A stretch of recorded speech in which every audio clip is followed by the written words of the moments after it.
Gracias, señora presidenta. El señor Tardá lleva al Pleno una cuestión que venimos discutiendo desde hace muchos años y que hoy la discutimos desde la legalidad. Como nunca, la posición de los grupos catalanes en esta Cámara ha tenido el amparo de dos sentencias de los máximos órganos judiciales de España, el Tribunal Supremo y el Tribunal Constitucional.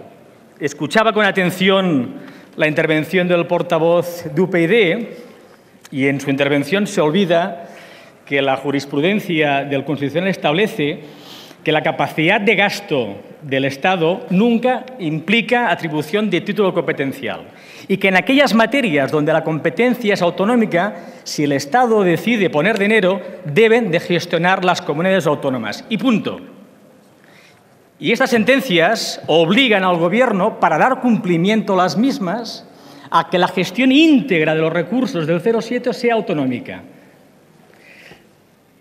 Y sería muy grave, señorías, que el Gobierno incumpliese un mandato del Tribunal Supremo, que responde a la jurisprudencia del Tribunal Constitucional.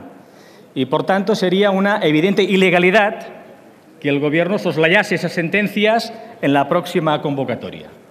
Hoy la posición catalana tiene ese fundamento jurídico y que además es una posición catalana no en defensa de los intereses exclusivamente de la sociedad civil de Cataluña, sino sobre todo en defensa del interés del conjunto de las comunidades autónomas para que vean respetadas sus competencias exclusivas en materia de asistencia social. No es un problema de insolidaridad, sino de respeto del marco legal que permite nuestra convivencia entre todos.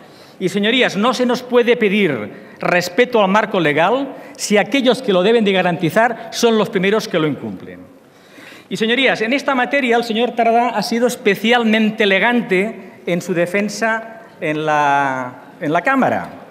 Porque, señor Esteva, ustedes, igual que la señora Ortiz y yo mismo, conocemos desde el miércoles el contenido de la moción que el señor Tardá registró en la Cámara el jueves, como reglamentariamente previsto, y el viernes, cuando todos nos comprometíamos con la taula del tercer sector, todos y cada uno de nosotros sabíamos el contenido de la moción que hoy íbamos a discutir.